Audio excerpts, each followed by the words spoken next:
wa PMTV.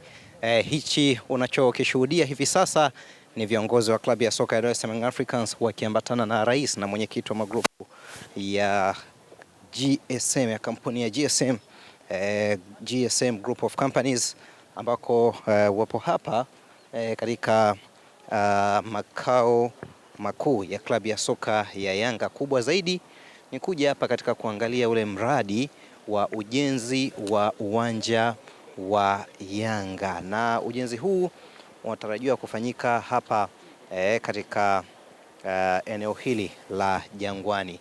Maelezo yanaendelea kutolewa na rais wa klabu ya soka ya Yanga, Engineer Hersi Said, ambaye yeye ndiye mwenye project hii, akiwa pamoja na rais wa magroup ya GSM ambao wao ndio ambao wameshinda tenda ya ujenzi wa uwanja huu.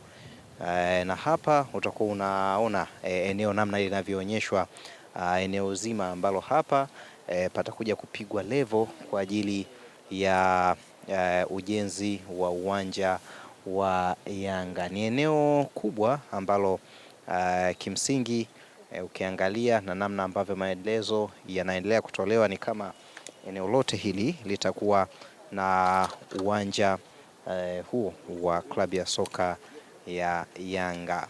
Utakumbuka tarehe 2 mwezi wa pili, makampuni ya GSM yalishinda tenda ya ujenzi wa uwanja wa Yanga, na ushindi huo ulitangazwa na kamati ya utendaji ya Yanga pale visiwani Zanzibar mara baada ya kushinda tenda hiyo.